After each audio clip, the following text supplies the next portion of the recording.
Good morning, folks. I got to tell you, we have a lot going on this morning. Oh, yeah. And yes, I'm going to tell you we had some technical difficulties. That is because I was recording Countdown to Eternity with Pastor Tom Hughes while he was in Jerusalem. So for obvious reasons, he had a very difficult time connecting. We finally got him connected, and we did not cut the length of the recording, which is why you guys are starting late. So for that, we definitely apologize.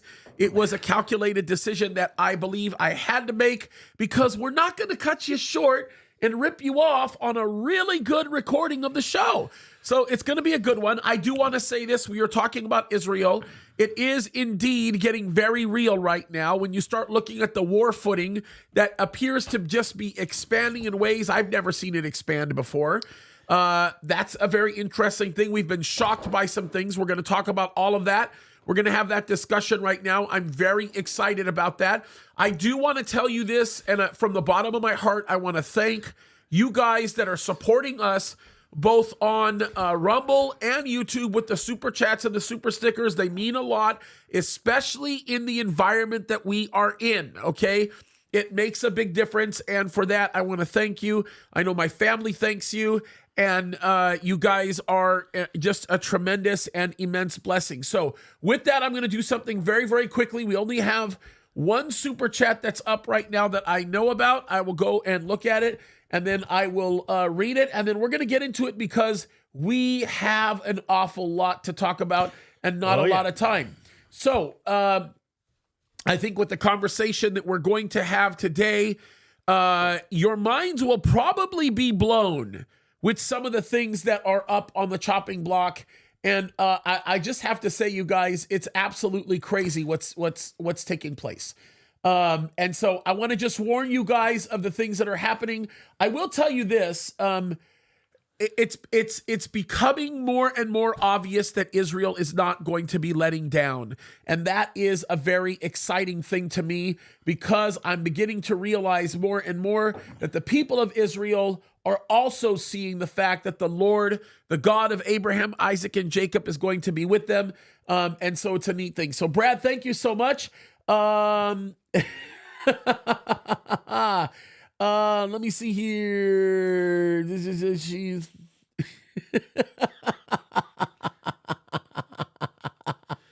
Oh man, listen.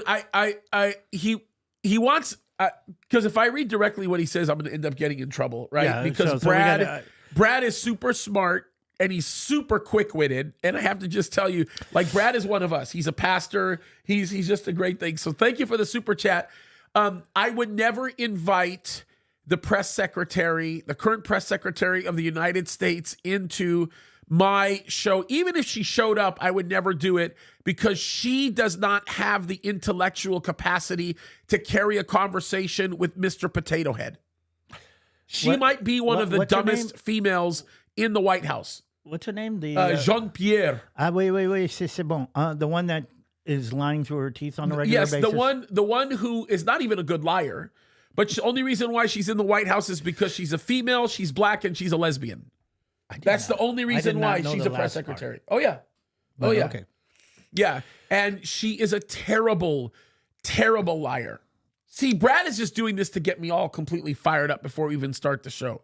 Brad, we need to settle down. And and by the way, no, and see, the problem is he knows me better than most because he's one of my researchers. So he he knows what's going to tick me off. See, that's the problem with Brad. So what are we talking about today? Bro, what are we not going to be talking about? Well, first of all, it's a year, James. It's been a year, but can we just talk about this for 1 second? Not only has it been a year since this attack has happened, but up until maybe about a month ago, the general disposition in Israel is that we are going to let Hezbollah continue doing what Hezbollah is doing.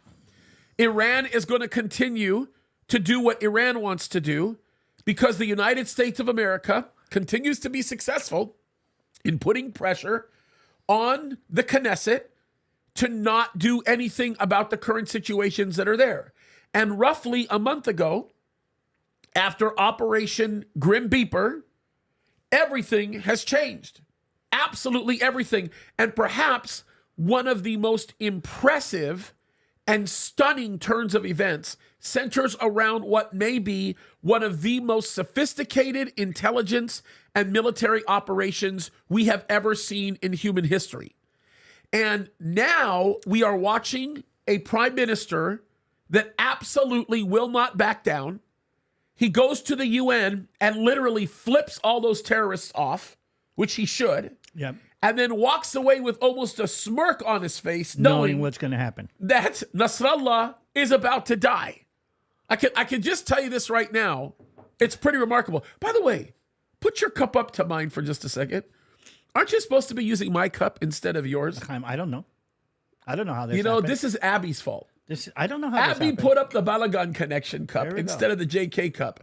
You want to know why? Because the Balagan Connection cup represents something really, really cool, and mine is just my icon. See, that's why. That's Abby trying to spice up the show. So there is a balagan. And we need to talk about a lot of the balagan going on. And I want to also say this about the Balagan, okay? Your analysis is always very good. It's spot on. You've released, which I'm very proud of you. You've released a couple of videos in the last week, and you're releasing one today, is my understanding. Yeah. I love it. You need to keep that coming. And hold up your cup again. Right Everybody there. Needs to go to that YouTube channel. Right there. Subscribe. Right there. It's an important thing. Okay. So we have that going on. So before, let's start it off from this, okay? Because what I did put up on the Balagan today was my feelings as an Israeli and as a Jew a year later. And I think before we go into what's happening and what's going to happen, I want to talk a minute about what happened. Not only, I mean, again, we know the military part, we know the political part, but I think, and that's connecting to what you're trying to say, is that what happened to us as Israelis is we were all reminded that we're Jews. Yep. Which means I thought that all of the stories and all the celebrations about what happened to the Jewish people, and again, when I say Jewish people, I mean Israelis, I mean God's chosen people. Yep. What happened over the years to God's chosen people was history. And there was a feeling in Israel that me, the army that I represent, the power that I represent, will separate our being a Jew and the history and the terrible history of the Jews from being an Israeli. Yeah.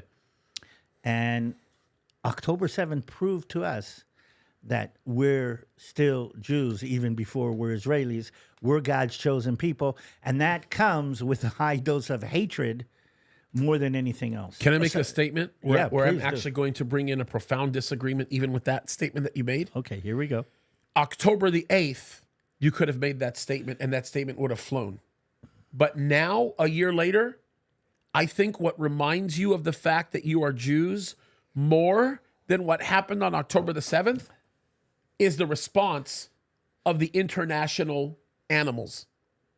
Yes. The response of these people that are running around saying, "Min shahrabah," they're going around continuing to call for the annihilation of Jews. That, to me, is the more significant thing. You just showed me a headline. Yep. That a school district, a local school district in New Jersey will allow you to bring your kafaya, but they refuse to allow them to wear the ribbon that I wear every single day. This ribbon right here. Right here. Right Yep. there. It's amazing to me. No, I'm not amazed. That's what I'm trying to say.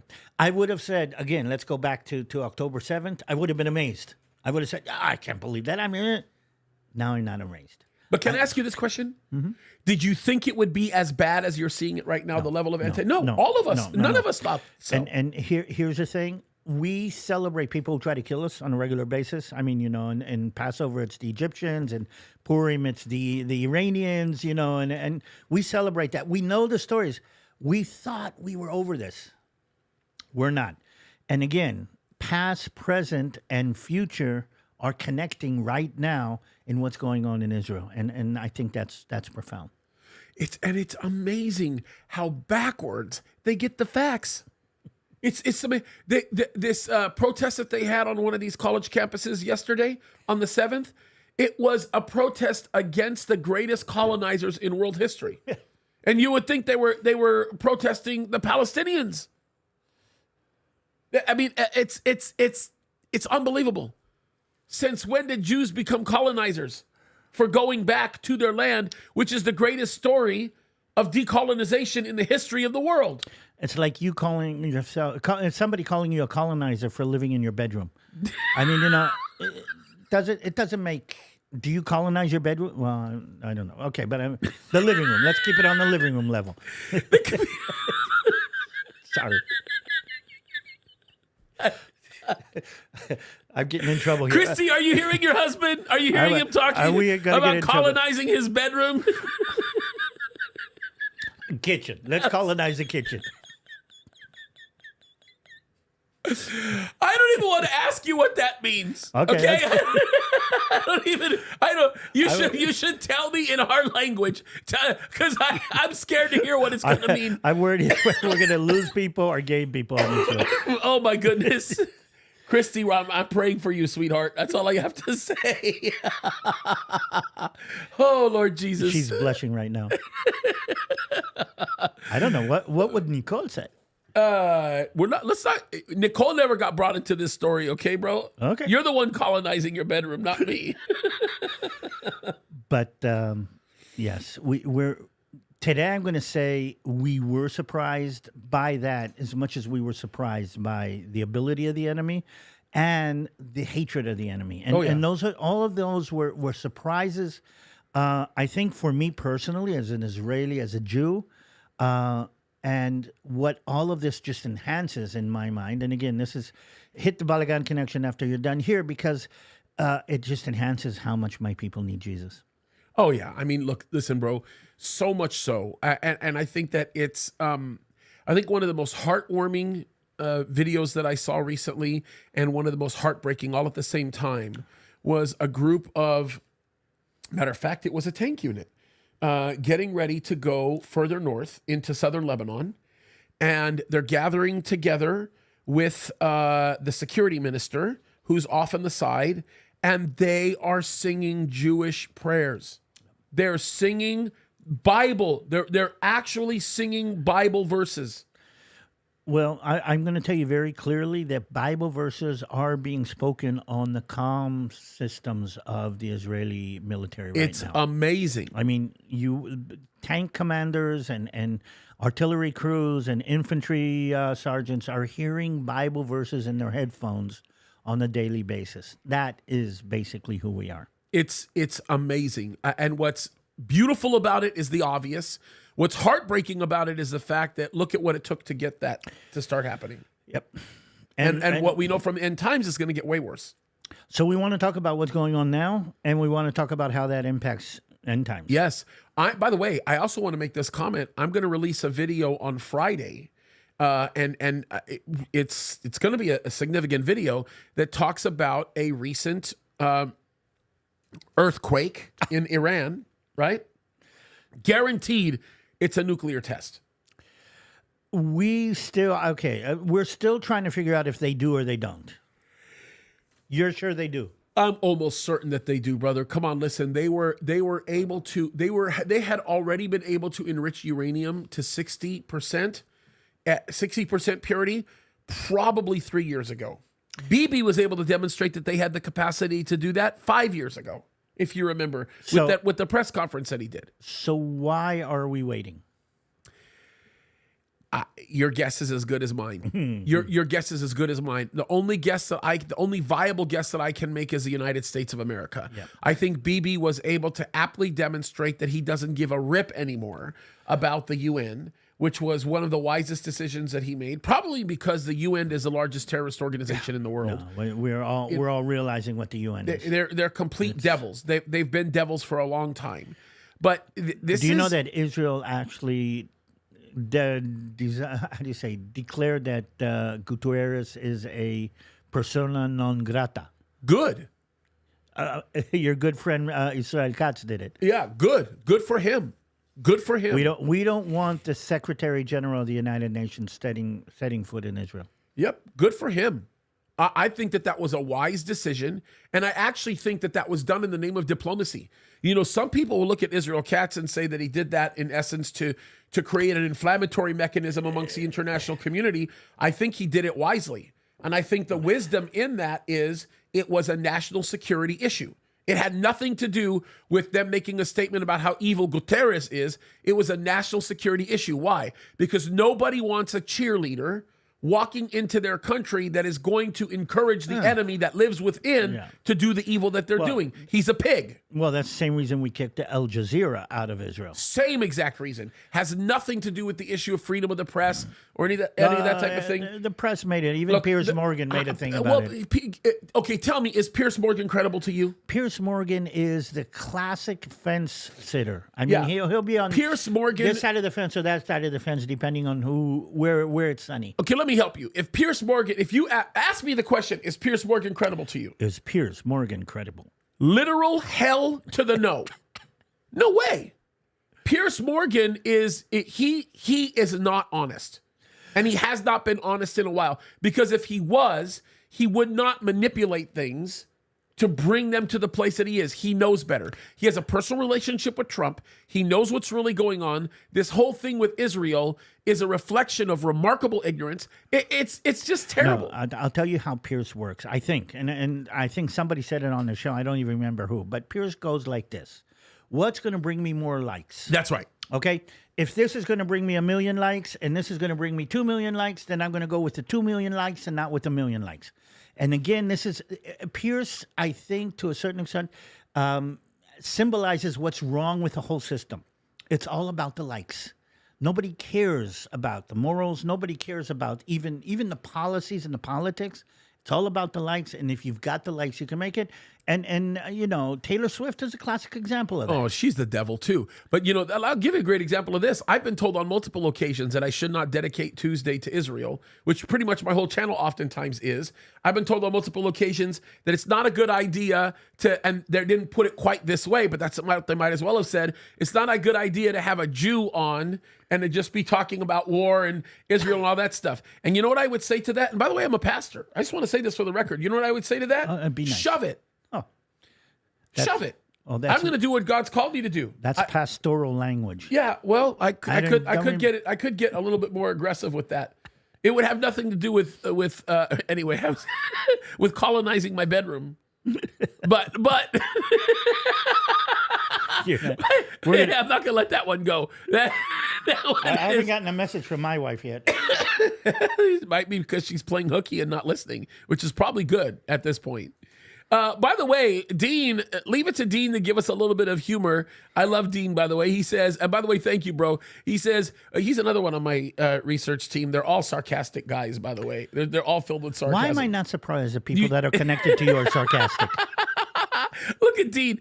Dean says, what did the Hezbollah guy say after his pager popped? Hot pockets. Did you see the movie?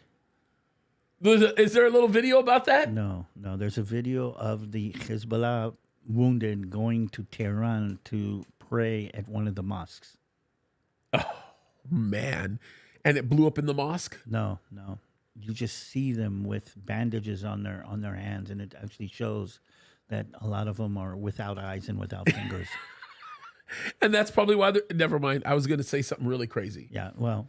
Me and Christy try to decide whether to bring it up at all, but yes, just that they're showing it and showing how many of them and how atrocious it was, how terrible it was. Oh yeah. Then I mean they were hurt bad by that. I'm very proud of how well that operation was conducted. I don't think any other nation could have done it. By the way, Dolores Varela, thank you so much, by the way, for your support. Appreciate it. And Pookie, thank you. We'll get to your question a little bit later. We'll actually do a Q&A and we'll get to your question. So I want to talk about Gaza for a minute before we go into the main thrust of what we're going to be talking about, which is going to be Iran and Israel. Yep. Gaza, it seems like it's disappeared. But it hasn't. No way. Not even close to disappeared. But you're right. The media has made it disappear. Exactly. We're not hearing anything about Gaza lately. And Israel's on a major thrust into Jabalia, which is on the northern side of the Gaza Strip.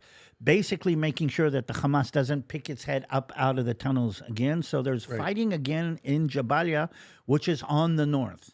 But basically, Sinwar has shown up, meaning we know he's not dead, and he's starting to talk about he wants an agreement now, a ceasefire to stop the war.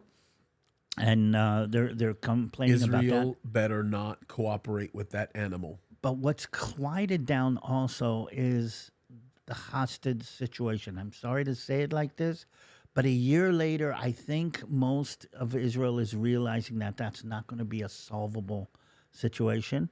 So what's happening in Gaza right now, and this is going to be something to look forward to in the future, Israel is creating buffer zones around the border and on the Philadelphia corridor. We've talked about that, and literally Israel is actually how do you say, cleaning the soil of along the Philadelphia corridor. They have to. Putting up a underground sensor system.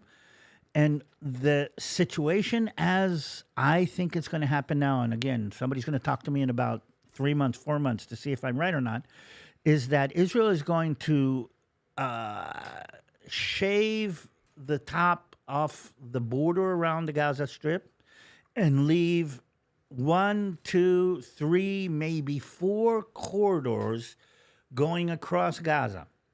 One in the north, one in the middle, and one across the corner in the south, basically saying Israel's going to keep control of these 4 corridors, let the Palestinians back into their homes, and basically said, whenever we need to, we go down that corridor, do what we need, and come back out. And that's probably going to be the final arrangement, for lack of a better issue, of the Gaza situation. And that's going to happen whether we do have an agreement with the Hamas or not. And I think we're seeing Israel pushing into that in Gaza. That means that the situation in Gaza, the hostage situation, is not going to be solved or resolved in the near future. How many of those hostages do you think are alive? Now, I'd be very happy if half of them are.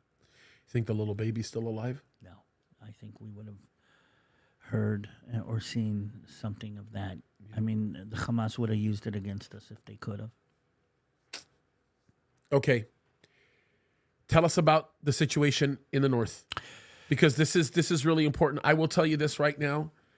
If you were to tell me 2 months ago that Israel would appear to ignore Gaza for a few minutes and literally destroy every major stronghold in the north, I would say you're out of your mind. There's no way. There's no way they would do that. Okay, so I was wrong. Let's talk about what is happening and what isn't happening. Again, the deja vu impact of this. Just like with Gaza, I have driven a tank through the fence into southern Lebanon. I know what they're doing right now. They actually went in on the main access that goes up the. Anybody who's been on a tour has seen, the Syrian-African Rift is the line that connects the Dead Sea and the Sea of Galilee that continues up into the north. And if you're listening to the news, you're hearing about Israel attacking Hezbollah strongholds in the Baca Valley. Oh, yeah. Okay, so there's a valley that goes up to the north. That's the valley I traveled up when I was in Lebanon. It goes all the way up to the border or to the basis of Mount Hermon. And we have already thrust through that. But the day before yesterday, Israel went in the coastal plain. Again, so they closed off Rosh HaNikra, which is the border between us and Lebanon on the Mediterranean Sea. And Israel has actually gone in along the coastal plain, which is going to connect us to Tzur and Sidon and the road to basically the road to Beirut.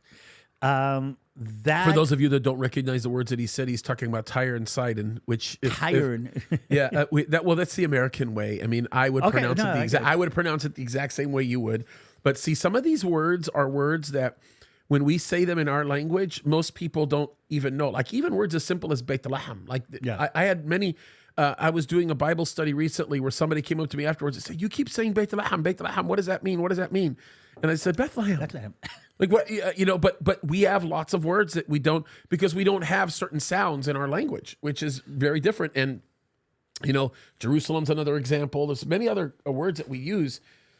So I clarify every now and again, because I know I'm going to end up seeing the comments. What words did he say? Where's he talking about? So I just wanted to make that, make that clear. They're on the roads inside Lebanon, and I can just see how it's working. A tank will probably be, on the front. Usually there's a D9 tractor pushing through the front. Yep. You've got infantry flanking you to make sure you're not going to be attacked from the sides.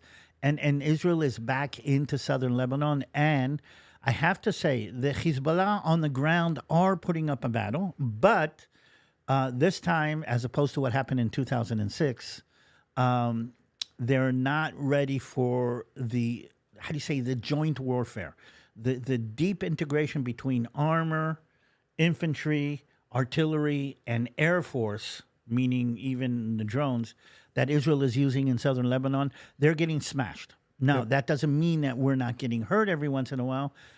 There was an ambush and 7 Israelis soldiers were killed. But on the whole, the Hezbollah is being smashed and being pushed back. In the meantime, Israel is pinpointing the assets that the Hezbollah has been accumulating in the basements of high-rise buildings in Beirut. So they're bringing their long-range missiles that they were planning to fire at Israel, and they realize right now that they can't, and they're trying to save them. So they're putting them on trucks, and they're bringing them out from the villages in the Shuf, in the Baka, in different places, and they're driving them into basements in the apartment buildings in Dakhia. And what Israel is doing, and if you're watching what's going on, I mean, some of the movies that come out where it looks like fireworks going off inside Beirut, is Israel has managed to infiltrate intelligence-wise so deeply that the minute they do that, we hit that. And the fireworks that you see are secondary explosions that are actually going on after we hit. So you put a smaller missile into this arms depot, and then that explodes. Now, and they're saying Israel is killing, civilians, but these are actually arm depots that are being put in apartment buildings in downtown Beirut. And slowly, the Hezbollah actually is losing its military assets, its territory, and its face, its honor more than anything. Well, and this is my analysis. You tell me if I'm right or wrong, because you're the best suited one to check me on this. You would know this principle better than me on any day. I mean, on your worst day, if you were inebriated, not that you drink, but if you were inebriated, you would know this better than most people, right? But my perspective on what's happening right now in Lebanon, specifically with Hezbollah, centers around this idea that I think is really, really unique for us, right? And that's the fact that we don't understand the necessity for cohesion amongst a command staff in order to be able to rhythmically execute an effective deterrent, attack, barrage, any of those types of things. So let me back up a little bit when I say this. If you can have all of the most sophisticated missiles in the world, they can be the greatest that are out there, but the effectiveness of those missiles would fall to null if there is no strategy behind the mechanism that they deploy with. If you don't have a command staff that's able to build a mindset of cohesion amongst the group, you have a problem with morale. You have a problem with coordination. You have a problem with maintaining your effectiveness. You have your problem with the first strike response. There's so many areas that are completely affected. So the reality of it is an overwhelming majority of the lack of hesitation that we see by Hezbollah to respond isn't really a lack of hesitation as much as it is a lack of awareness or knowledge, meaning they don't have a centralized command staff anymore. And as a result, their effectiveness in the attack is diminishing quite effectively, to the point right now where I believe the only way they're going to be able to continue to be successful is if they develop some level of cohesion within the ranks that are in Iran, and start making decisions there. There's no other way that I can think of them being able to do that. Am I right on that, or is that? You're totally right, and let's see if we can tie it out. I don't want to contradict because I agree totally with what you just now said. Right. I want to bring it down to the ground before we get to that level. Okay. Okay. So let's bring it down to the ground. Okay. First thing, I went into southern Lebanon in 1981, 1982. Spent 3 years inside southern Lebanon. I went out on a tank, and back then already, tanks were a big target for anybody with an RPG. Oh, so undoubtedly. we put little explosive charges on the side of the turret. So if we do get hit by an RPG, it won't penetrate; it'll just explode. And what I'm trying to say is this: the tactical war between us and Hamas and Hezbollah, by the way, was that with small weapons, you can take on a major army, which means this. If a missile can take out a tank, okay, and a drone can take out a military installation, then, okay, you have a problem with the low end of the technological military scale being able to hold off the high end of the technological scale because of the advantage that they get from certain kind of weapons. Missile weaponry was a classic example. And look at what's happening. The Houthis with missiles in the middle of nowhere can hold off the whole world shipping lane like this. Yeah. Okay, why is that important? Because we have been on the receiving end of that dynamic for a while. For instance, the Hezbollah has been saying, with our RPGs or with our anti-tank missiles, with our on-the-ground capabilities, we can hold off Israel. And to a certain extent, we got really smacked in 2006. Yeah. Okay? The thing is this, that has switched. And Israel's military capability on a tactical level, on the ground, has improved. Which means we're pushing into southern Lebanon now in a completely different situation where our strength is our technical capabilities, the integration, and everything that we talked about. And the Hezbollah thought that they still had their RPGs and their anti-tank weapons, and that would have been enough. So that was one thing. Add on to the fact that we've completely decimated their command and control. So that means every Hezbollah fighter is him and his anti-tank weapon and his AK-47 in a village somewhere, and we're fighting that, and we're not fighting the whole big picture. Yeah. So that's on a tactical level, okay? And here's the thing. From a strategic point of view, Hezbollah is part of the, how do you say, the ring of fire or the axis of resistance that Iran was trying to pull up.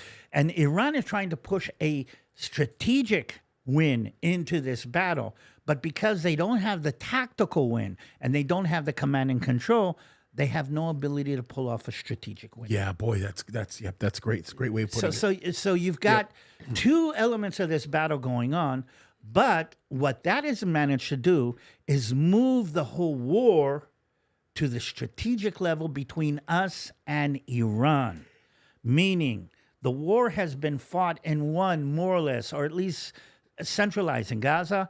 The war is being won and funded or controlled in Lebanon, okay?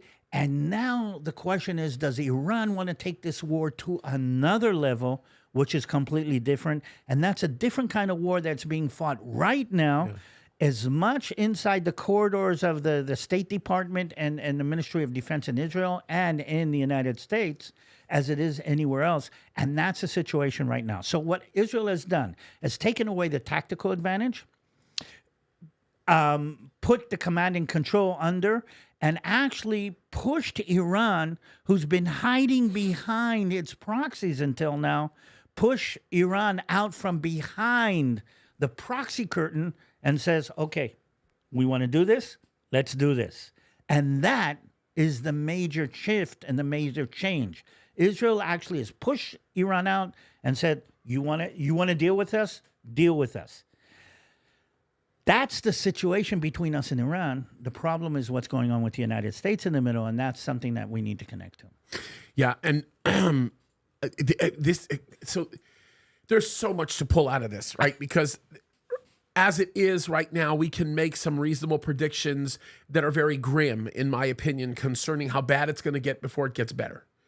I think especially because of what's happening in the international community, it's insane. It feels as though Iran takes several steps back, only to be emboldened to take several steps further because of the complicit actions of this current administration or regime. I prefer the word regime, and the people that surround them. I think that they are complicit. And I mean, what do you expect? I mean, think about this, right? Before Abdullahian was killed, 2 weeks before he was killed in a helicopter crash, look at how the UN bowed at his feet when he went to go speak. They're allowing the head of the IRGC to speak because they say that somehow in some way there's some mechanism of diplomacy that exists within him when there is no mechanism of diplomacy. And it's just crazy. And then when he died in the helicopter crash, did you see how they had the moments of silence for him? They didn't even have a moment of silence for any of the hostages that have been killed. So Western world mentality says appeasement. Everybody is the same. Everybody is acceptable. Everybody is okay. So there's no right and wrong. There's just different versions of different things, which means that they put Israel and Iran on a moral equivalency scale. That's what the Western world has been doing until now. And I think to a certain extent, at least part of that has been unpeeled. We're seeing who and what Iran actually is. And I think something else is happening. The whole bully concept. Okay, the bully says, you know, I'm going to smack you. I'm going to steal your lunch money. And you got to decide if you're going to stand up to him or not. So he says, yeah, you want to fight me? I mean, yeah, I'm willing to fight you. Do you want to fight me? And if you look at him in the eyes and says, no, I don't really want to have a fight, then he's Game won. over. Then he's won. Game over. That's the right. idea. The only way to deal with a bully is says, yes, Knock him let's out. have a fight. Let's have a fight. Let's see you put your money where your mouth is. Let's have a fight. Now, if you are non-confrontational, by definition, you have already lost to the bully. Because the bully is using not only his power, his might, okay, but more than anything, is using your reluctance to confront him as an asset, okay? Add on to the fact that in the schoolyard, the teacher doesn't want to see a fight. She doesn't want two students to fight, or he doesn't want two students to fight. So the whole non-confrontational becomes an asset to somebody who is willing to confront. Yeah, but I have to say this because I think words matter, and I think that we have to change the approach that we use with our vocabulary, because although you are right with respect to the dynamic that you just described, I do not refer to the United States of America or anybody else like that as non-confrontational. To say that they're non-confrontational is actually a very inaccurate statement. What they are is complicit. Yeah. Okay? Okay. So this is, because this is very, very important, right? The issue of being non-confrontational means that you, in essence, are deciding that you are not going to confront a matter, which, by the way, does not really speak of a response mechanism. It actually speaks of an anticipatory mechanism. In other words, something that involves you anticipating something. So here's the idea. When I see my child disobeying me and my child begins to do something that I know is going to harm that child, I will confront that child, because my confrontation is what is necessary in order to create within them something that will stop them, because I have an anticipatory mechanism that's driven by my experience on this world to know that he's going to hurt himself.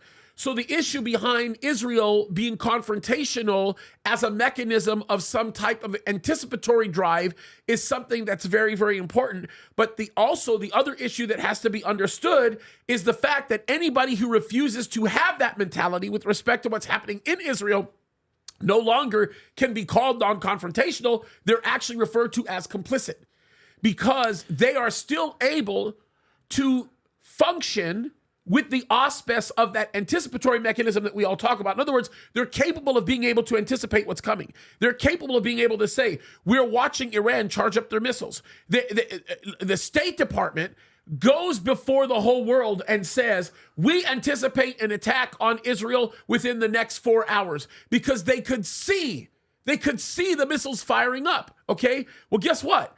When you turn to Israel and say, before Iran even launches the missiles, and say, do not respond, Yep. You are complicit. Sorry. It's not that you're non-confrontational. It's not that you are a peace. You want to make peace. It has nothing to do with that. You are a literal whore.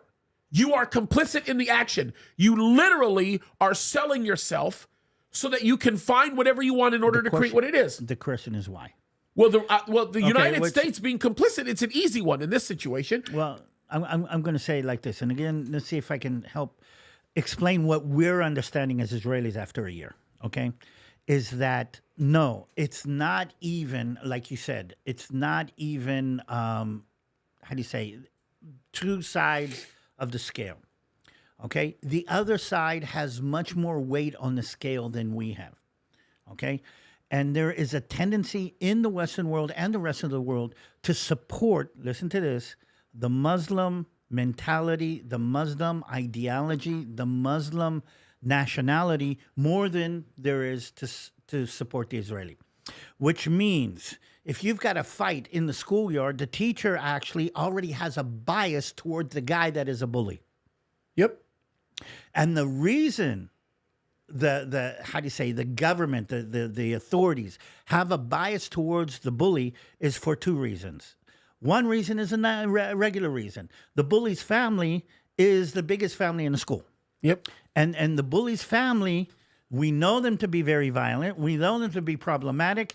And you're living next to the cousin of the bully, and you know that if you make an issue with the bully, his cousin's going to come and hit you. So there's a fear factor from the bully and his extended family.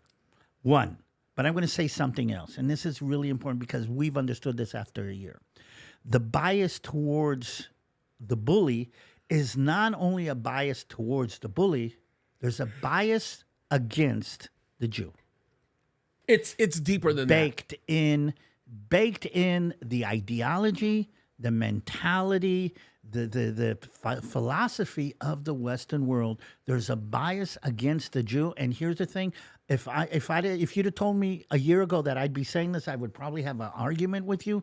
Today, everything that we know and everything that we've seen in the last year, I realize that the same bias that there was against the Jew in Egypt, the same bias that there was against the Jew in Persia, the same bias that was against the Jew in Spain, the same bias that was against the Jew in Europe has actually spread to a bias against the Jew in the rest of the world. And that is something much, much deeper. Yeah, and that's the point. You say it's a much, much deeper issue because you have to understand this. The foundational, for lack of a better term, the foundational expulsion of the Jew in this world is fundamentally predicated upon their hatred for God. And that's the thing that everybody needs to open their eyes to recognize. You hate the Jew because you hate the God of the Jews. And the problem with that is the moment you begin to recognize how deeply rooted of a problem that becomes, especially for your own existence, the sooner of a chance you have to be able to survive. I'll give you a really, really good example of this. The Babylonians.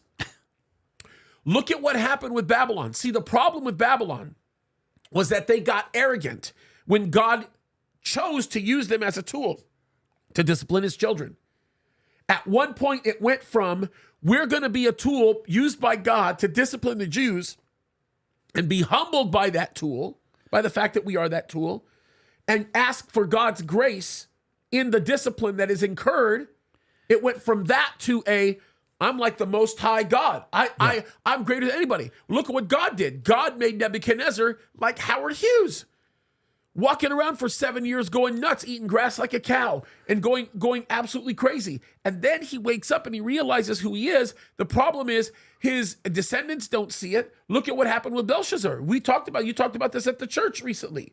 You know, the writing on the wall, it's right there. You see it in Aramaic. And the problem is most people do not see the writing on their wall, and they don't know that their days are numbered because they're so preoccupied with their hatred for God through not just an open, I hate God because I hate God, but their hatred of God through their desire to fulfill the very lusts of their flesh.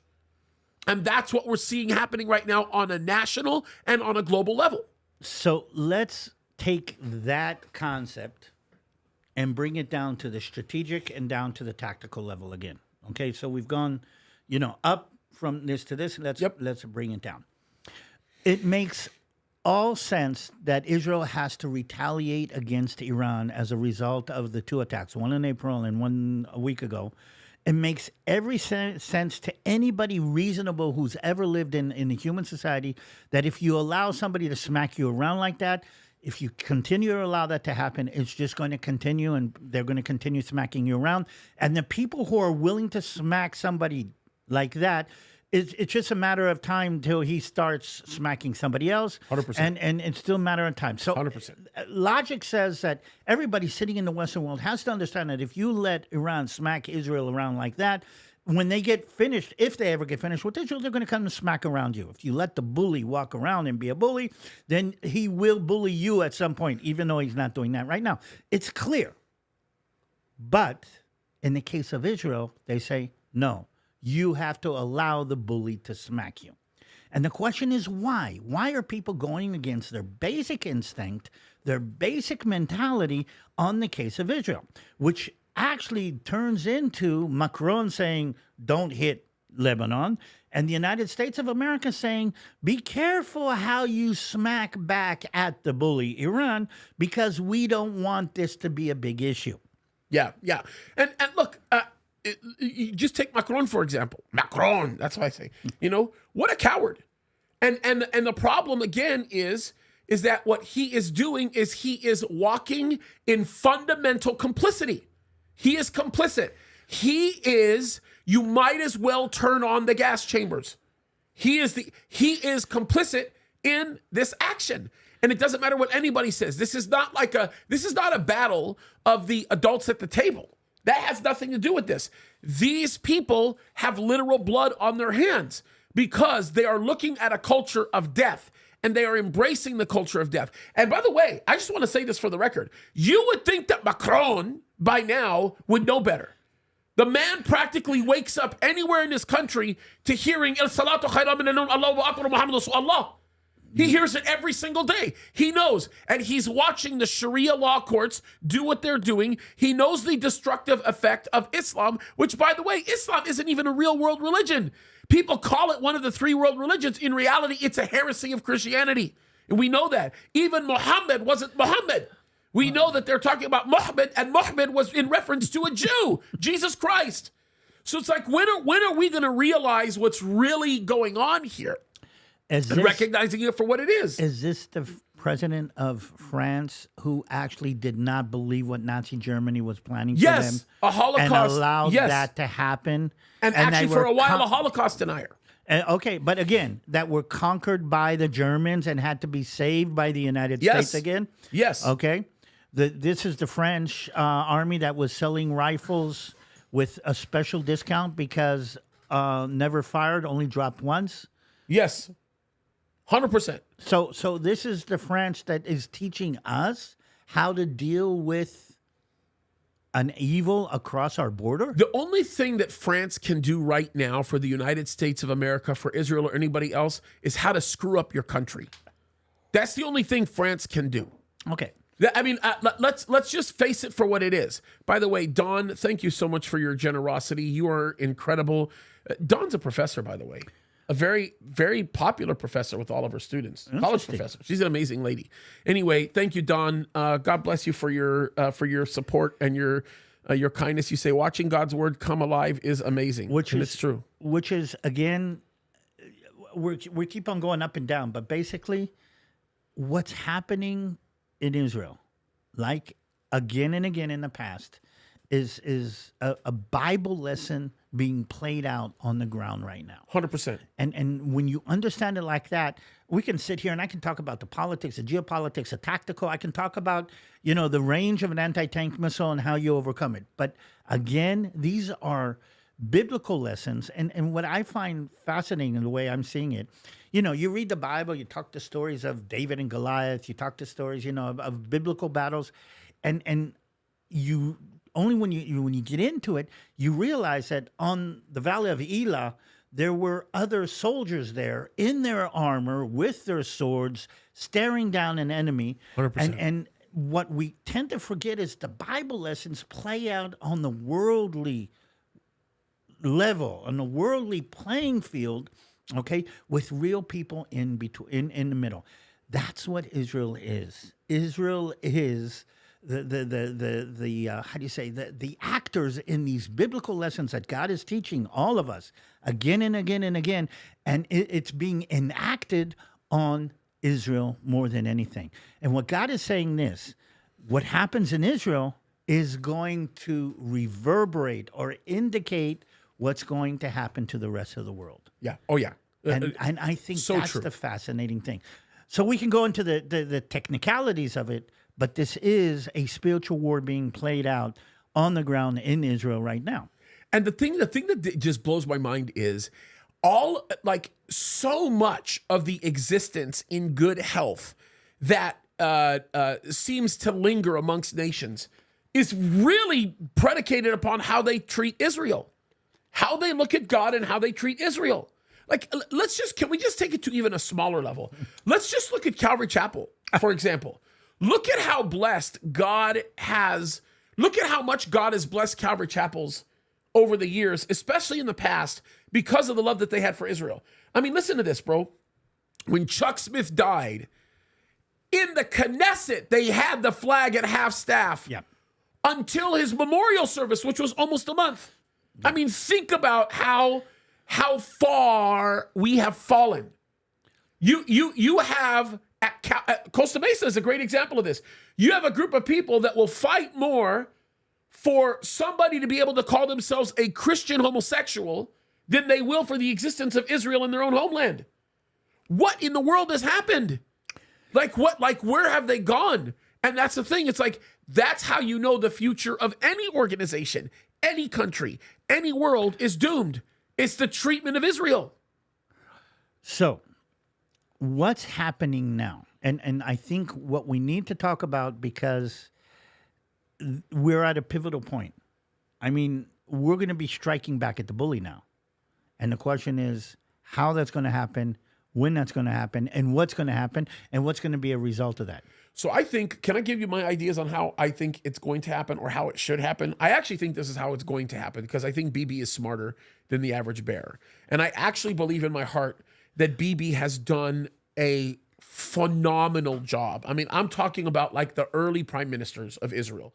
He has done a phenomenal job ignoring the voice of everybody and doing what's best for the country. I'm going to use a term on this one that I'm hearing from a couple of places. He's becoming Churchillian. Yeah, I think he could give Churchill a run for his money in some respects. I like the term. He's becoming Churchillian. Yeah. I don't know if that even is a word, but I mean, I didn't invent it. Look, I will just tell you this right now. A lot of what Netanyahu is doing reminds me a whole lot of the early leaders of modern day Israel. I think about it all the time. Like, for example, have you ever read the personal diary or the memoirs of Ben Gurion? Yeah. Well, long time ago. Bro. Okay. So for those of you that don't know about Ben Gurion was a man who had a level of intensity within him that was unmatched. It was just unparalleled. Ben Gurion would call people in to meet, and the people that met him were like, I've never met anybody this intense. I mean, even if it was for a formal say hello and have a conversation, Ben Gurion, there was something about Ben Gurion within the early Zionist movement. His political rivals complain about it all the time. Oh, my goodness. But what was remarkable about him is if you did not have that type of tenacity, you would not have. God used Ben Gurion in a very unique way. And I'm telling you this, and I might get myself in trouble saying this. I see some characteristics of Ben-Gurion in Netanyahu.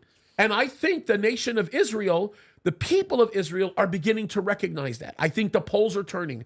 I think that they're beginning Some to of look at them are Bibi turning, and yes. saying, hey, this guy is a leader. Already, the Knesset's not falling apart. We know that because there are enough votes already that tell us that he's going to be around for a little while. But what I think is so unique about what we're watching within him is something that we don't see in a lot of world leaders today. So this is what I think is going to happen. This is just my thought. You tell me what you think, or what I think should happen. Maybe that's going to sound a little arrogant, but I'll tell you what I think Bibi's going to do. Let me tell you what I think he's going to do. All right. He's going to strike every single nuclear target he can in Iran. He has to. I think that striking the nuclear targets in Iran will be more effective than him killing Khomeini.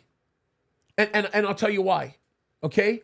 Because when you strike the nuclear facilities in Iran, you throw away Iran's ability to be able to respond quickly or to have the threat of being able to respond quickly, which dramatically changes the mindset of not only the people in the land of Persia, but the people that are in the Middle East in general. As a matter of fact, I want you to know this. Did you notice what MBS just recently said? He said it in Arabic, but he said it recently. He said, the moment Donald Trump gets voted into office, we will not hesitate to normalize with Israel. Yeah. The moment. Yeah. Why is he saying that? He's saying it because right now, the far-reaching effect of Iran upon his country is still very prevalent. It's still pretty dominant. Here's the problem. Iran threatened Saudi Arabia many times. Yeah, even now in regard to this. Oh, yeah. Even now in regard to this. They said if Israel hits our oil facilities, we will hit oil facilities in Saudi Arabia. And you know, MBS is taking that very seriously. And by the way, they've never gotten along with Iran. I mean, you're talking about the biggest Sunni nation against the biggest Shiite nation. Come on. Okay, I mean, that's like, give me a classic rivalry between... Hatfield McCoy. It's just like that. It's as bad as it can get. But here's the thing, okay? I'm not sure. I don't know why, and that's a whole different discussion, why the United States of America is against Israel hitting the nuclear facilities. Biden actually said it directly. It's one of the few things he's actually said publicly about this. Why is America holding back Israel from the nuclear facilities? There's a few reasons to that. Okay, I'll get to that in a minute. Yep. Okay, and again, so you're saying Bibi's going to hit the nuclear facilities.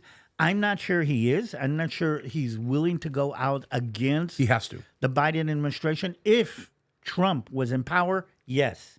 But we're not sure what's going to happen in the elections. If Trump was in power, he would do it in a heartbeat. But I also think because of the fact that he doesn't know whether or not Trump is going to be in power, he has to hit the facilities. Okay. Let me tell you why. I'm going to make myself very, very clear. Wait, before that, we'll go back and forth because I don't think he's going to hit the facilities. In fact, I don't even think he's going to hit facilities or infrastructure. What I think he will hit, and this might be just my is Iranian public symbols. He will hit the headquarters of the Republican Guard. He will hit the headquarters of the government. I think there'll be secondary targets. No, I think because here's the thing. I think that what's as important to hurting economically or militarily the Iranian regime is humiliating them publicly. That's as important, if not more important in the Middle East but David, to what's going on. I want you to think like the experienced tank commander that you are, okay? Because this is really, really, really important, okay? Any type of military strategy you're going to pursue, and I learned this by watching Israel. I learned the gist of this by watching Israel, okay? If you're going to do effectively what you need to do in eliminating a major enemy that is specifically an ongoing threat to you, you have to do three things, okay? The first thing that you have to do is you have to take away the brain of the enemy. You have to take away the command structure. By the way, Israel's done it. I don't know if you know, but Khamenei is deep in a bunker right now. Oh, yeah. You know he is. Yeah. He's scared to death. By the way, Deep in the Bunker, remind me to bring something up to you about Deep in the Bunker and Candace Owens and Pierce Morgan. I have to bring that up to you in just a second. Okay, so they have to remove the brains of the operation. You do that by killing the commanders and the top people. Israel has done it. They're well on their way to finishing it off. They're going to finish it off. They're doing it, okay? The second thing they have to do is exactly what you talked about. They have to humiliate the infrastructure and the very culture that exists of terrorism and death. The problem is you cannot effectively do that if you don't do what I believe is the second step. And the second step is you have to defang them. You have to remove their ability to be able to strike or even threaten to strike. And the only way he does that is by destroying the nuclear facilities. He doesn't have the ability to do anything else other than that. I believe, this is my opinion, I believe the greater hesitation that exists within Israel to destroy the nuclear facilities in Iran has nothing to do with the United States of America. I think it has a bigger issue to do with Russia. I think Russia is the bigger picture involved here because I think that Russia still has a series of assets that are important to them that are lined up with some of the construction of these nuclear facilities in Iran. We know that's not even a secret. We know that because of the JCPOA and the effects of the JCPOA. And I think that it is Israel wisely working with Russia and coordinating what they know needs to happen and what Putin recognizes will be a very important pool for them to draw from. Why does Putin want nuclear facilities in Iran to be destroyed? He would rather nuclear facilities in Iran to be destroyed because he does not want Iran to become the thing that keeps him from claiming the sovereign territory that he believes is rightfully his, and that's the area in the Golan Heights next to Syria. You don't think Russia gave them the S-500? Of course Russia gave that to them, but Russia gave it to them with... Could that be part of the reason that we're not sure we're going to be able to get at the nuclear facilities? No, because I think what came with the S-500 is operational control as well. Russia gave them S-500. Russia gave them this battery. By the way, it's the most modern anti-air functionality that Russia has developed, at least that we know of, okay? But the thing is, with the S-500, let me just tell you how that works. Iran right now, I think, are probably the only people they've given it to. There's some in Syria, okay? But I believe that but if they're going to give it to Iran, I know for a fact because we've read the articles, we've even seen two of Putin's statements. Two statements that Putin has made regarding this technology. He never called it the S-500. He just said our newer or more modern technology. But I'm telling you this right now. He will never give something like an S-500 to Iran unless he has operational control over those units.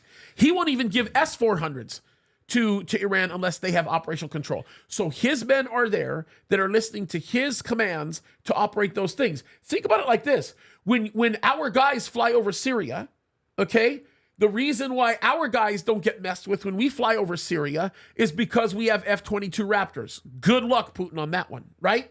But the reason why you guys don't get messed with your F-35s, which good luck to that as well, or with the the F-15s, are those still operational? Yeah, the F-15s are still operational. They used to fly F-16s for a while, and then they we fly F-16s and F-16s. Okay, so you haven't stopped flying the F-16s No, we yet. haven't. No. Okay, I thought for a while they stopped because of some refitting or something like that was going on.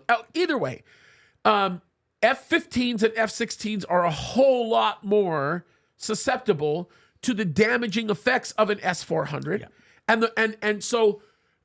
You got to understand that Russia turns those things off when you guys do operations over Syria because there's an agreement that goes on. So all of that to be said, all of that to say, I am certain that what Russia is concerned about is the fact that the perception that the S-500s are defeatable with an airstrike, okay? So that's what they're going to go out of their way to make sure doesn't happen.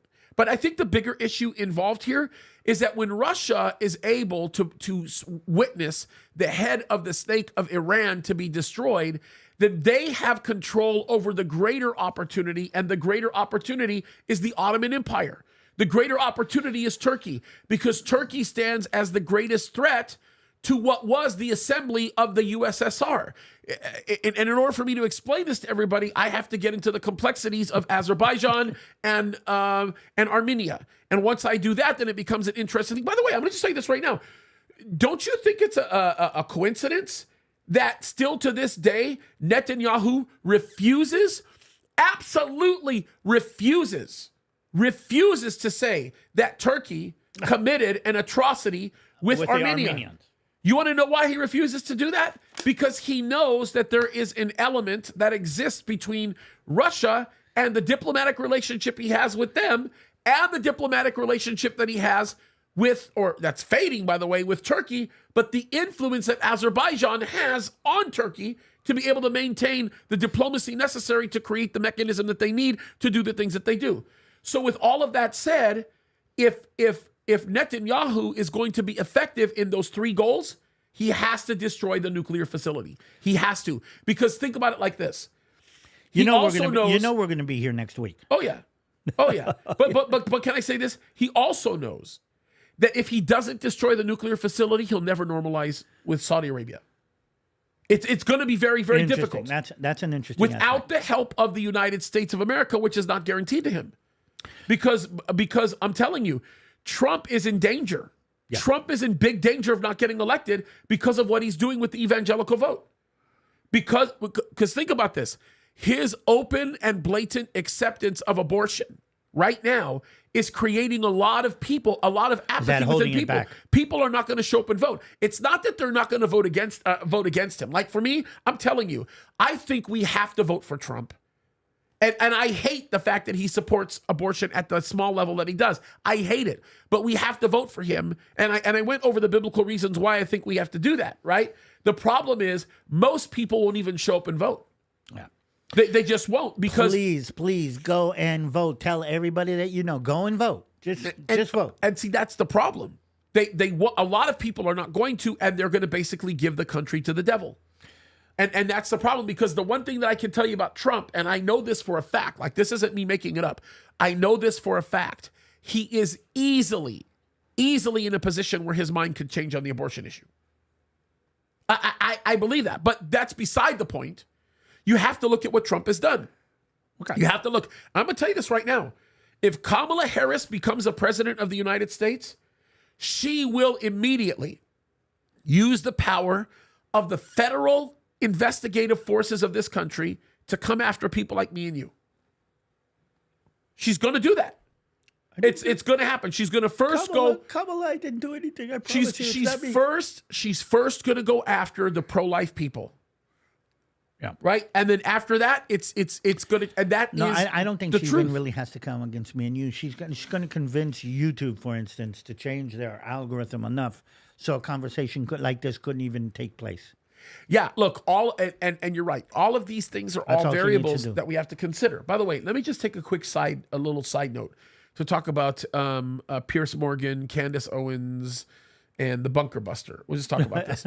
So I just heard an argument, and I'm telling you, Candace Owens has either lost a whole bunch of points in her intelligence quotient numbering, which I doubt. I think she's a smart woman, or she's just a liar. She's a grifter. Or a little bit of both, in that she's partially demonically inspired as well as a grifter. But I have to say this.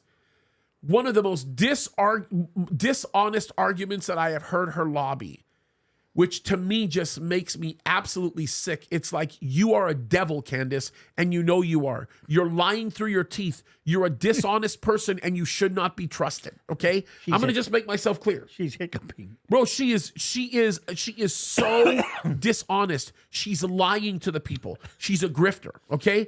Look, this bunker buster issue. She brought up a specific battle during World War II and talked about how 1,500 tons of explosives were dropped overnight in this one town. And then she talked about how in the recent bombing in Lebanon, in Beirut, we deployed 80,000 pounds of explosives, 1,500 pounds of explosives, or 1,500 tons instead of 1,500 pounds of explosives versus the 80,000 pounds of explosives that we just deployed over the time that we've been in Gaza, and so on and so forth.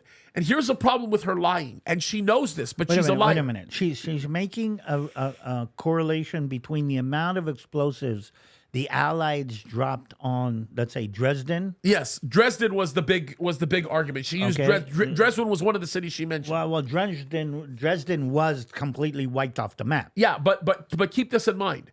She says that when they were wiped off the map, okay, 15. It was the number that I'm going to give you an arbitrary number. I don't know what the exact number was. She says it was like, 1,500 pounds of explosives were used, or I think 1,500 tons of explosives were used, and that destroyed Desert. And yet, in just this one area in Beirut, we used 80,000 tons of explosives to blow this up. But the one thing that she's not saying, because she's a liar, and she's like literally evil, she just doesn't recognize it, is an 80,000 pound explosive compared to a 1,500 pound explosive is not going to do the same type of damage in the same type of way. The one thing that they did not have in Dresden that we have all over the place near Israel and everywhere is well, really simple: tunnels.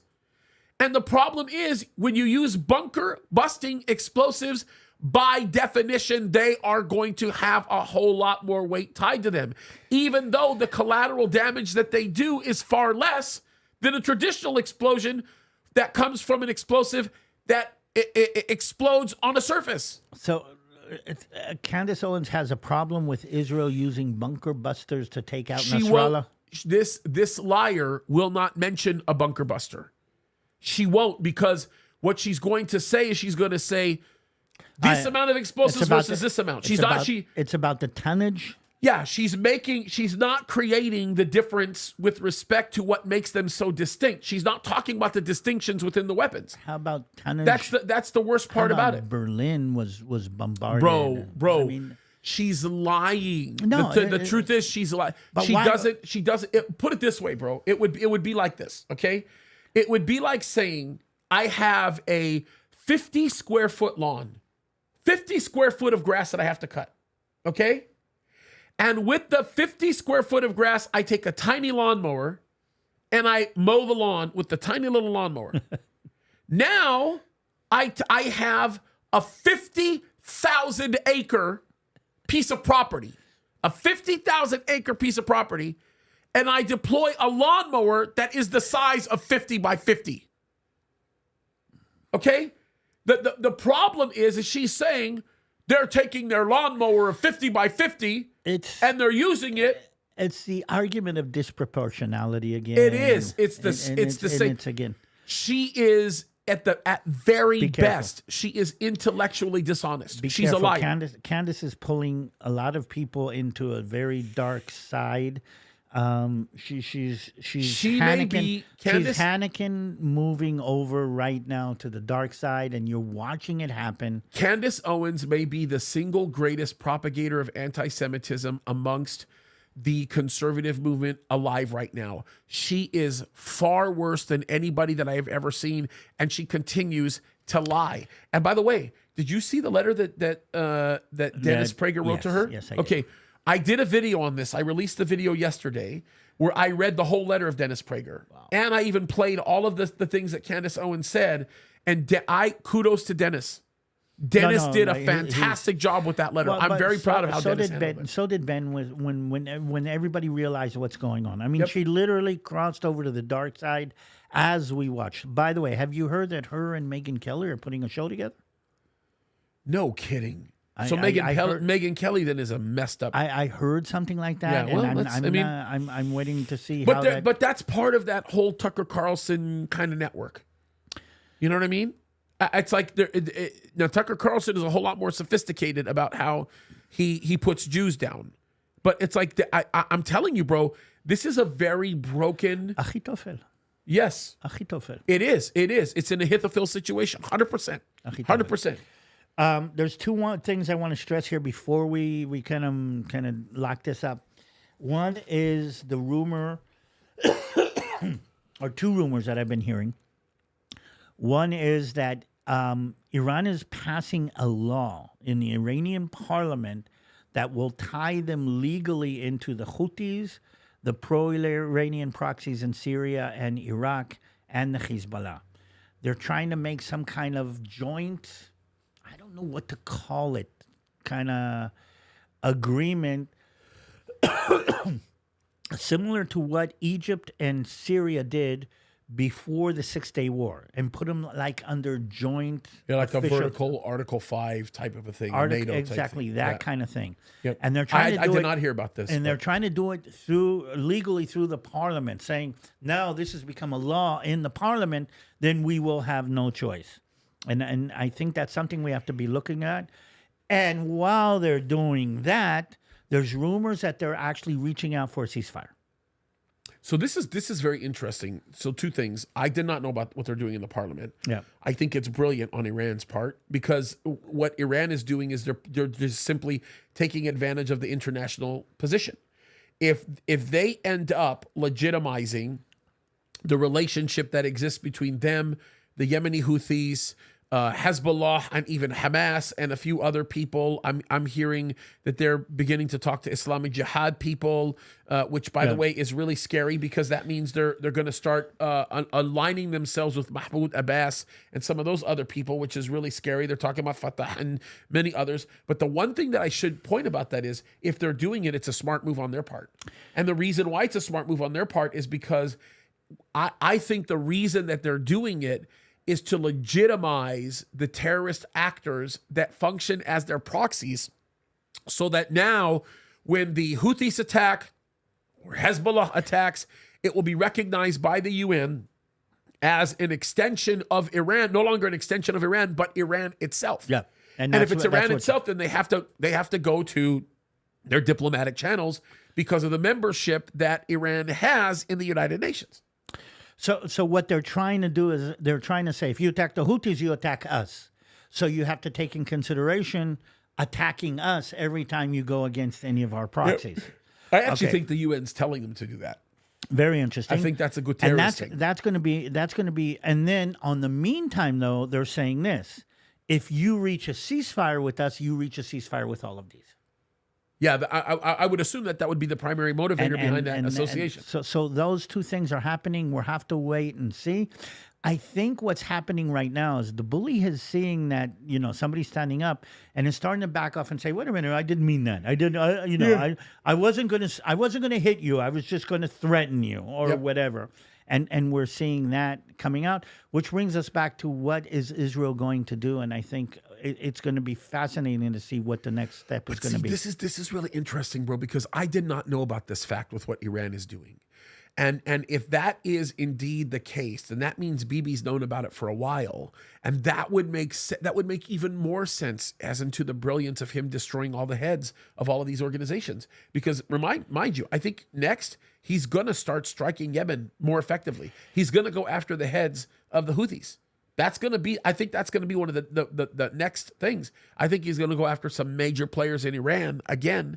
But I'm telling you, if you can destroy their command structure, how in the world can you guarantee a promise that Iran is going to make about their actions anyway? Well, it turns out that I think that Israeli intelligence hadn't put Yemen in the middle of their crosshairs for a long time. I would agree. You're right. The story is that there is, corridors in the Mossad building where they're learning to speak Yemenis right now. And they're learning to chew gat. You know what gat is? Oh yeah. Well, so do you know what gat is? Yeah, it's like that. It's like a narcotic leaf that the Yemenis like to chew. It's like when you go to the wheat plant and you chew the wheat, and it's like a gum. That's what they do with opiates. As a matter of fact, they believe that some of the terrorists, the Hamas terrorists, were under the influence of that stuff. No, gat is a leaf. Literally, it looks like them chewing leaves. Yeah. They stick a leaf in their mouth, they chew it. It's a little bit narcotic or a little bit what? It's like, it's a pick-me-up. So it's part of the, the Yemenite culture, together with the funny-looking daggers that they like to wear in their belts. But no, what I'm trying to say is I think the Mossad has moved its crosshairs to the Houthis. Yeah, which, by the way, the Arabic that they speak in Yemen is a very unique and distinct style. I understand it very clearly. It's a very easy Arabic to understand. It's not hard to understand, because it's tied to some of the roots of the Arabic that you speak in Egypt. And if you were to take some of the Arabic you hear in Saudi Arabia, as well as the Arabic that you hear in Egypt, and you were sort of to combine them, this would be the Yemeni type of Arabic. It's unique. You can identify it a mile away, but it's interesting. It's very interesting. And another thing that just now came up, I just heard on the Israeli news, Gallant is on his way to the United States right now. No way. Yep. Bibi's letting him? Bibi's letting him, together with the chief of staff of the Israeli Air Force, literally on their way to the U.S. I think either they've taken off or will take off soon. So I can't believe that Bibi's allowing that, because remember the rumors he was getting ready to drop Gallant. Remember, He's getting I ready. think something has happened between Gallant and Bibi too. I don't know what. We'll see. Or letting bygones be bygones. I Could don't it know. be because of what they did with Well, exactly. with Hezbollah? Maybe, I don't know, but I think that event is, and I'm not sure if this is going to work. I think the United States is pulling the Minister of Defense, saying we want a final okay for what you're planning, and the fact that they brought in the Chief of Staff of the Air Force, literally the guy who's putting the plans together, they're going to be in the States today or tomorrow. Then that kind of gives an indication of what's going to happen. Or how soon it's going to happen. Boy, the security involved in that one's got to be pretty crazy. They're walking right into the I don't want to be the den of lions. My gosh. Shmonamo Teslim is I don't want to be. I mean, I did security for a while. I mean, the headache of the cannot Israeli imagine. security system. I cannot think imagine. about that. I'll tell you a funny story about Israeli security, how good it is. I go to the consul general's house recently. This is a few years, maybe a year ago. Okay. We get invited, I would get invited there pretty often. We would always have these really beautiful meetings, and always the best coffee over there, and really good Israeli pastries, man, really good. Anyway, we get over to the consul general's house, and this time, other than different from all the other times, I take one of my security guys with me. Well, my head of security is Palestinian, right? At the time, it was just before he had retired from Homeland Security. Okay. So he was armed, and he had his federal credentials on him. Yeah. Okay. So we get ready to walk into the consul general's house, which, by the way, just so that you know, for most people don't know this. You, of course, know this. When you walk into the home of the consul general, it is, according to their definition, you are stepping foot into Israel. Yep. You're not in the United States anymore. You're stepping foot into Israel. So they treat it the same way. They take it very seriously, which is why they go out of their way to vet everybody before anybody ever shows up. They take that very seriously, and they take security very seriously. Been there, done that. Yeah, it's very, very serious. So we step foot into the house, or step foot into the property. The moment we step foot into the property, they stop my guy. Yeah. And they tell him, you need to give us your gun. You need to, and my guy, of course, says, I'm not giving you anything. I'm not giving you my gun. I'm not giving you my credentials. I'm not giving you anything. And they start speaking to him in Arabic, which is like, I mean, it was wild.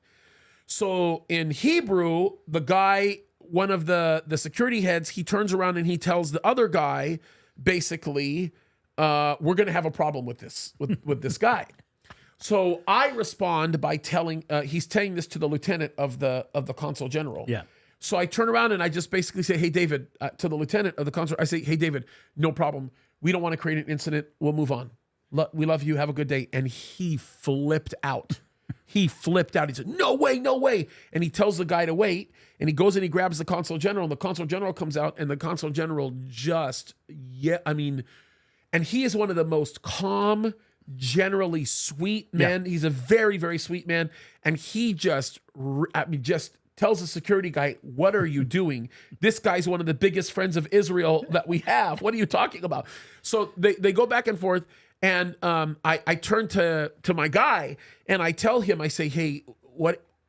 He knows what I'm about to tell him. He's like, I got it. I know exactly what to do.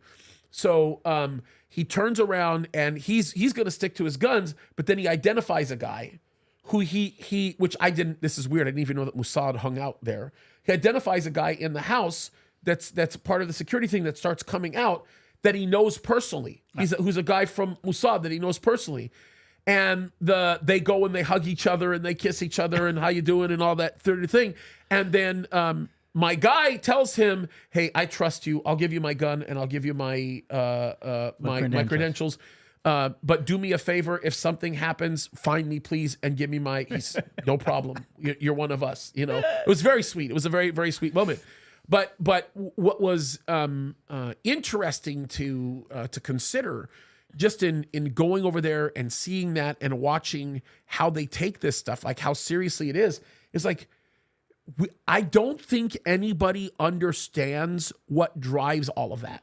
Why that is the way it is. Can I give you another example of this? Wait a minute. Let me just do the illustration. So an armed Palestinian who worked for Homeland Security, Yeah. who is actually guarding an Egyptian Christian pastor in the United States, Yes.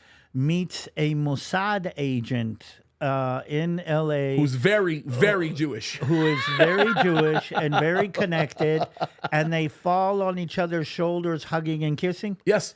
I mean, doesn't anybody else see the absurdity of They, that? they have been in very dangerous Does anybody situations else together. anybody else see the absurdity in that? Yeah. Well, listen, the consul general is about as Jewish gets. Yeah, he is.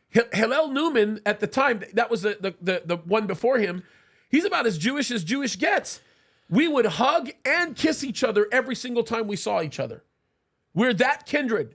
Very dear, very close to me. Even the new consul general, sweet man. His deputy is Druze. He's Druze. He's Druze. Perfect Arabic, sweetest man, wonderful man. My point behind it is this, okay? I have to bring in one other quick story, just to because this is important. I want to demonstrate this. Just put down the weapon when you talk about the point. Oh, but this is the thing that we have to understand. Like we look, Kaddis. One of the other things that Kaddis was running around talking about was Israel protects pedophiles. You cannot extradite a Jew from Israel who's a pedophile. And here's my problem with her. Kaddis, you're a dishonest liar. You're not teaching the whole picture. You're not showing the whole picture. What is she talking about? Well, okay, she named a specific person who was a pedophile that committed righteously, raped some children in the United States and got in the United States or in Australia? Is that the Australian story or the American story? the American story, and now is in Israel, and Israel will not release this person to be extradited. Okay, but the problem is this. You have to understand this. This is like really, really important, okay? It has nothing to do with Israel protecting pedophiles.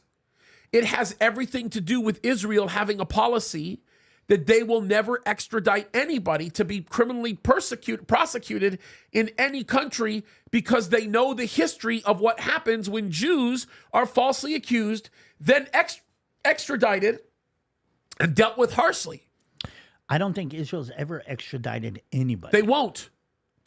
And I'll tell you why they won't. But we will try pedophiles and put them in jail. That's the point. They will take that same guy, try him, which I believe he's already in jail, in an Israeli jail. But my point behind it is the reason why Israel isn't protecting pedophiles. Israel hates pedophiles.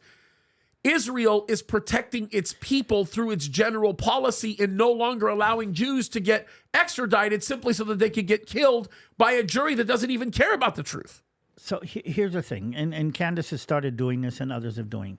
Let's slant things in the direction that we want them to be. Okay, one of the things that I heard somebody explaining that Israel wants to conquer southern Lebanon and conquer more territory, and I'm saying the last thing that Israel wants right now is to go into southern Lebanon. We don't want it. We don't need it. We've done it in the past, and it hasn't. We don't want it, but we're being blamed for having to do what we have to do because our enemies attack us. That's right. Okay, Israel doesn't want to attack Iran. Yep. And if they hadn't fired 200 ballistic missiles at us, we wouldn't be attacking Iran. That's right. Okay, but here's the thing. It turns into you wanting to attack Iran. Okay, and I'm hearing people say, Israel's going into southern Lebanon. No, we don't want to go into southern. Israel is firing rockets at Lebanon. On the 8th of October, Lebanon actually decided to fire rockets. That's right. So, by the way, just to finish what we're talking about, the only end game, I think, and maybe this is part of the problem, that I think we're seeing now is a complete surrender or giving up of the enemy, meaning Hezbollah has to completely surrender in Lebanon. I agree. And until that happens, we won't have quiet on our northern border. I agree. Okay? Iran has to quit, has to agree to quit attacking Israel, has to surrender its willingness to attack Israel.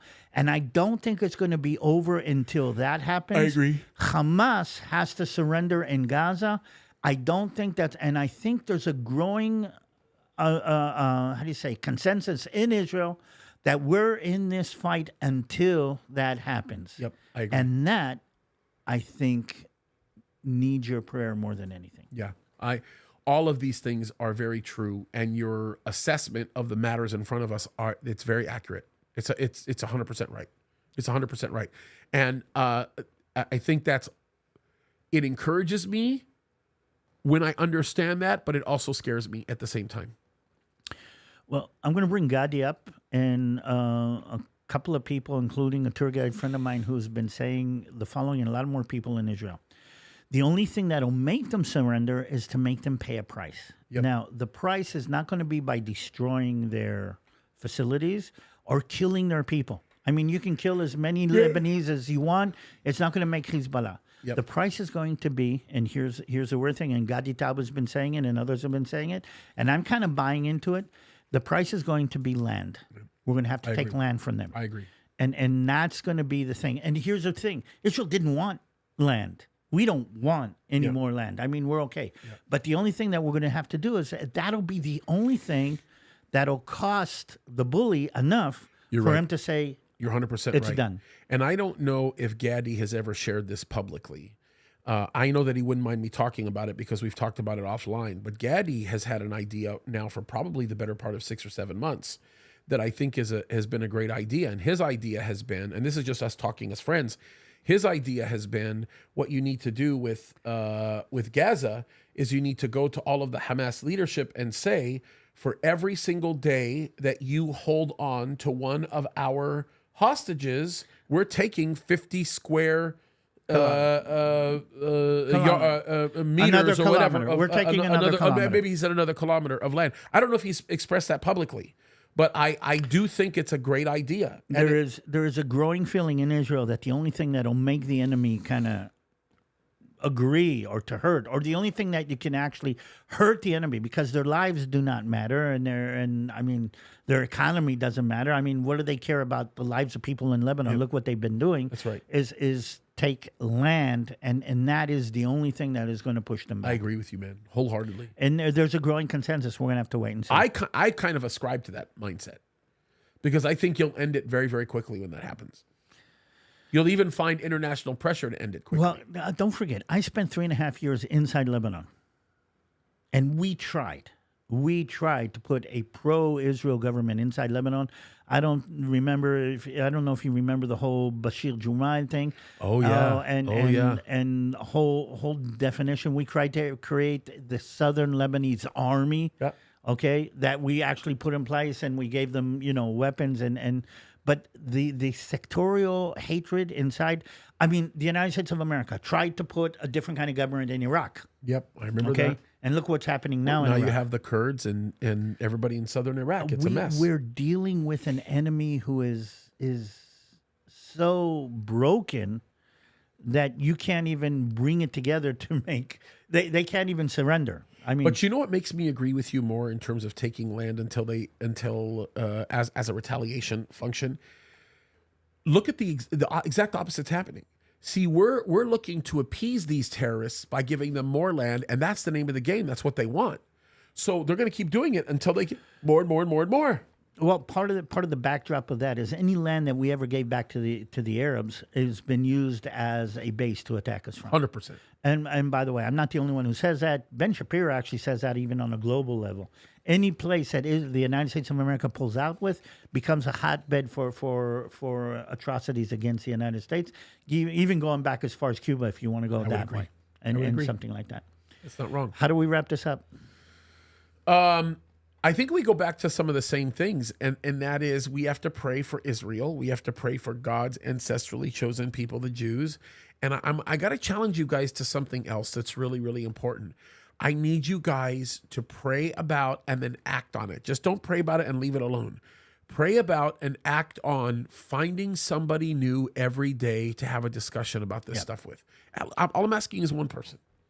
Just find one person and have a discussion and engage with them.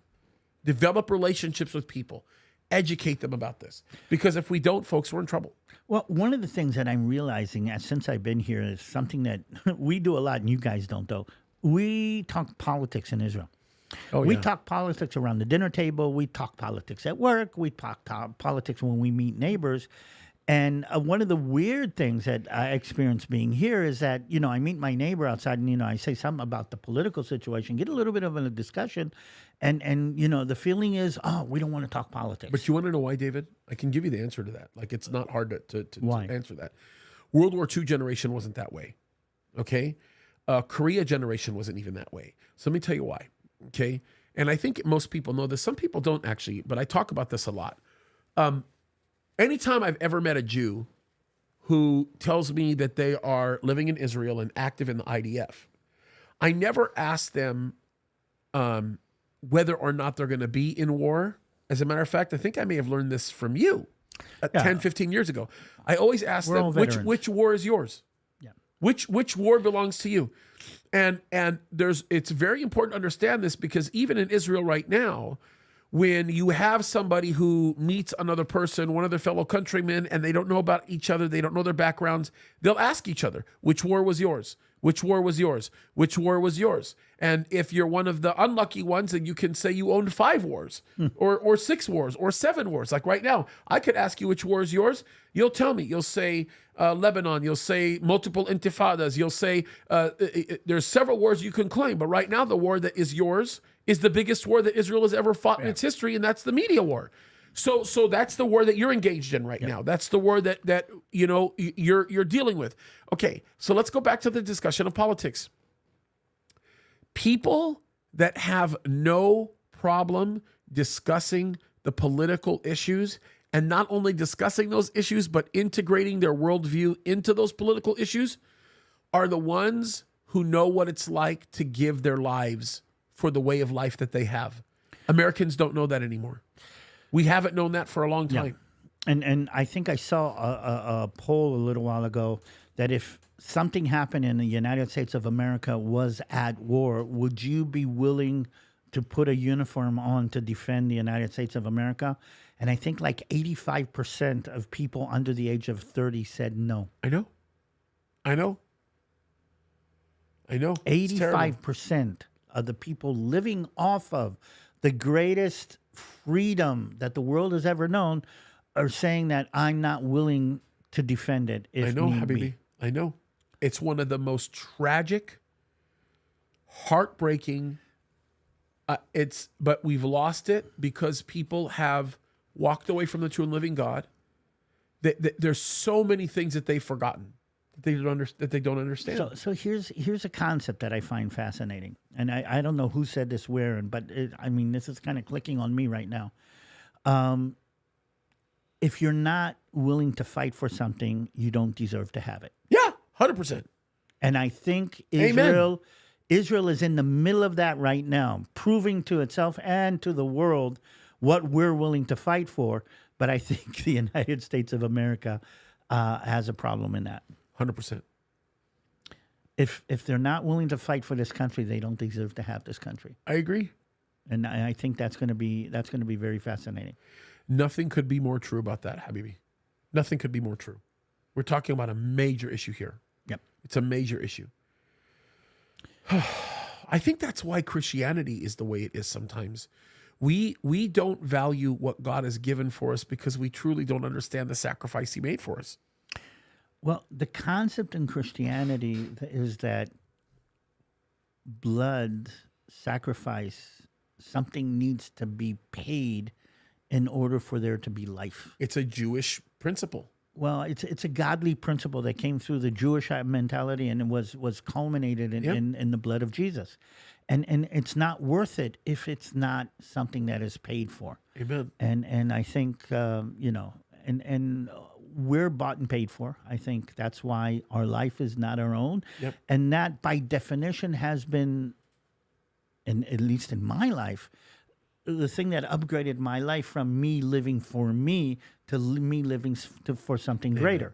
Amen. But if you take that concept away, okay, and people say, no, my life is my own, no matter, I don't have to pay for it. I deserve this. It's mine. I mean, that entitlement, which means that you're not willing to fight and you're not willing to put out for what you want and what you think is important, that is going to be the downfall, I think, of this civilization. Yeah. It's good. That's good. Okay, bro. What's the latest and greatest? You got a video coming out today? I got a video coming out today. Let's update Check it out, everybody on and that real quick. Well, it's me talking about my feelings a year later, and that's going to be kind of, we heard part of it here, but other aspects. But yes, and yeah, we're starting to put out some more. We're trying to get the system moving. I want you guys to watch David's video. Every single time David puts out a video, it is very insightful. It's very fruitful. You'll never disappoint it. In my opinion, David is the great. Look, I've seen a lot of tour guides in Israel. I'm going to blush. No, I'm going to say this. I'm gonna I've blush. seen a lot of tour guides in Israel. David was the best tour guide I have ever had when it comes to military strategy and awareness of things going on in Israel. I got to be honest with you. 12 years ago, was it 13 years ago, the first time you did something with our... Well, maybe my hard disk longer is than that. completely defragmentized. I think, so it was a long time. It was maybe longer than that, maybe 15 years ago. The first time David was in a bus with us, I had a terrible attitude. I didn't show it to him, but I was sitting in the back of the bus with one of my assistants, and I said, no, may have been Karen Johnson. And I told Karen Johnson, I said... Who is this kid? Not only who is this kid, like, I think that may have been the first time Jeff and Karen met you. No, I think I don't know. It's a long story, but anyway, because I think you were on one of the secondary buses before you were on the primary bus. Yeah. And I was on that. Anyway, I just remember thinking this. I'm like, David's gone. And I'm talking about David Kidron, he was a very dear friend of mine. It was a huge loss when he died. My heart was broken. Although David Kidron got saved right before he which was an amazing story, by the way. And his salvation was pretty dramatic. Like, he was very, very, the last several months, he was very vocal about it, which was great, from my understanding. But I used to remember looking at David Kidron and going, there's no way in the world anybody's going to replace this guy. No way. Not his humor, not his like insane encyclopedic knowledge. Oh, no, the guy could preach a message better than the most eloquent pastor on the face of the earth, yet wasn't even born again. Yeah, well, that scares pastors, by the way. Yeah. Oh, yeah. Oh, I mean, the man was incredible. I mean, the man was incredible, and I fell in love with him. I mean, we were very dear friends. It was a huge loss. I mean, I still can't even look at Sylvia in the eyes and not cry. I mean, I just, it's very hard. I was at the funeral. It was hard. Oh, bro, I just can't even imagine, you know? I mean, I miss his harmonica. I mean, I miss everything about him. But I remember sitting in the bus going, who's this guy? There's no way he's going to be, you know, anything like David. He's not going to come close. I was even bothered by the fact that I had a tour guide named David. Yeah. You didn't look like him. You didn't act like him. You didn't anything. And then I realized, I think by day 2, I'm like, holy smokes. No one will ever be able to replace David Kidron, but I can also say the same thing about David Tal. Nobody will ever be able to replace him because you brought something to the table that I never heard before. And one of the things that I love about the videos you make is you bring that same element to the table. You bring in a better and deeper awareness of the military aspect. But you know what's really cool? In the times when I first met you and over the last 15 years, whatever, you always gave some of the best analysis I had ever heard, especially with the military bent. But it was still very obvious that you were not a man that was filled with the Spirit of God. And when the Spirit of God filled you, bro, look, I remember the very first time I heard your brother teach from the Bible. Yep. And he was in my church teaching from the Bible. And I just thought, what an incredibly anointed man. He's articulate. His words are phenomenal. His thoughts are well together. And then the very first time I heard you teaching the Bible after you got saved, holy smokes, you're the one that the Spirit of your father is upon. Well, we're both. I know, and I'm not trying to compare. I'm going to say we're both. No, he ministers in a very different way using a different approach. But wow. I mean, I look at the phenomenal capacity that you guys both have to communicate. So folks, I'm telling you, I think more than ever, this is going to be a great time to be watching David's videos because you're going to see a combination of both of those things. You're going to see the military, you're going to see that part that I've always loved, and you're also going to see the great Bible teaching. By the way, go to Calvary Chapel Signal Hill's YouTube page and watch the last study that he did. It was great. I could do without the last 5 minutes because I didn't feel like crying like I did. You made me cry like a baby. But it was a powerful Bible study. Well, no, it's very powerful. Well, Paul said the same. Daniel said the same. Jeremiah said the same. Yeah. Isaiah said the same.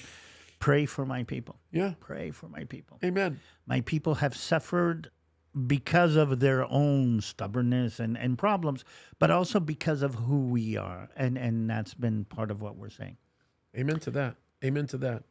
So that's what we got going on. Tomorrow we have an episode of Countdown to Eternity with Tom. I just recorded it with him while he was in Israel. He's in Israel. He's going to be there for the next few weeks. Thursday, I'm doing a Bible study on the return of Jesus. That will be on this channel. Whoa. Friday, I'm doing the video on the Iran. I believe Iran's testing nuclear weapons. Okay. Yeah. I'm going to watch that one. Yeah. So I think they are. So that video gets released Friday. Saturday, I have it in front of me right now. Actually, I'm going through a whole bunch of headlines that are going to effectively demonstrate to you that we're in a spiritual war. And some of the headlines that I'm going to go over, and I already have some of this ready here for you guys, are things like drone strike from Iraq kills 2 Israeli soldiers, Hezbollah leader Nasrallah temporarily buried secretly. That's an interesting article, by the way. That should be very interesting. That's a very interesting article. We'll talk about why that's the case. It's interesting. It has a lot to do with Islam, and it has a lot to do with the thing that Iran is trying to hide, which is really important. We haven't mentioned the replacement for Soleimani that's disappeared. I know, and by the way, yeah, oh yeah, he gone. Now the question is, where he gone? Yep. Well, my guess is he is not going to show his ugly face ever again. Well, did you remember what the former president said about the special unit that was put in place to uncover Mossad moles? That the head of it was a Mossad agent, and they put a Mossad agent at the head of that. Well, we think that there's more. How do you say? More Jewish moles. Oh my goodness, bro! Like I don't think people realize just how far-reaching, how much Israel sees right now. We have Mossad's everywhere. There, I mean, and that should put your mind at ease. By the way. That should actually encourage you, not discourage you. Well, I would rather have Mossad everywhere than CIA. Oh, thank you. No, don't get me wrong. We've made mistakes. And yeah, I get it. Okay, and October 7th will live forever in infamy. Yeah. Yeah. So that's going to be Saturday. Sunday, Monday, we got some great things planned. And I am hoping and I am praying that you come up with a few more videos over the next few days. Because there's a lot happening, David, and it needs your analysis. But pressure. Yep. And encourage people to subscribe on David's channel. We want to grow that channel. We need a few more subscribers. Let's see if we can get it going. It's very, very important. Okay. David, you want to pray for us? Yes. All right, let's pray. Avinu Shabashamayim. I just want to thank you for allowing us to sit on this platform and to speak what we pray and hope and yearn are your words. Thank you for the people who are listening. Thank you that in all of the darkness that surrounds us, and I'm speaking now as an Israeli and as a Jew and as a believer, in all of this darkness, there are rays of hope, and this platform is connected to some of those rays of hope. I want to say thank you for all the support and all the love that we see connecting to your people, but we know that dark times are ahead. So give us the strength, give us the courage, give us the ability to spread your word to as many people as possible. And I just want to thank you for that. Thank you for Israel and thank you for your chosen people conveying the message that you need to be conveyed and being the backdrop for your own son that came to the world and redeemed us all from this terrible sin. Thank you, thank you, thank you in the name of Jesus. Amen. Amen, amen, and amen. We love you guys. God bless you. Keep fighting the good fight. We've got some great things in store for you. Keep engaging. Keep engaging. And I can tell you this. Go vote. Yeah, yes. Go vote. That's very, very important. And vote for the right people, okay? Well, here's the thing. I think whoever's listening to us who does go to vote will vote for the right person. No, they know. I know. No, what I'm worried have about amazing is the people. people listening to us not voting. Yeah, that's what scares me. That's what scares. I agree. And we have such really wonderful people that are well-meaning that say they're not going to vote. I don't breaks my understand heart. that. Yep. Good people. Really, really good people. Lovely people. Next time, I want to talk a little bit about the elections, the American elections here, Yeah. because I'm voting. By the way, I'm voting here for the first time, and let's see. That's exciting. And there's a lot of exciting stuff Yeah. going on. And then on election day, me and you are going to provide live coverage. Are we? Well, Tuesday. There we go. I did not know that. Yeah. Let's do it. It's going to be fun. Let's I'm do looking it. forward to it. So, all right. We love you guys. God bless you. Keep fighting the good fight.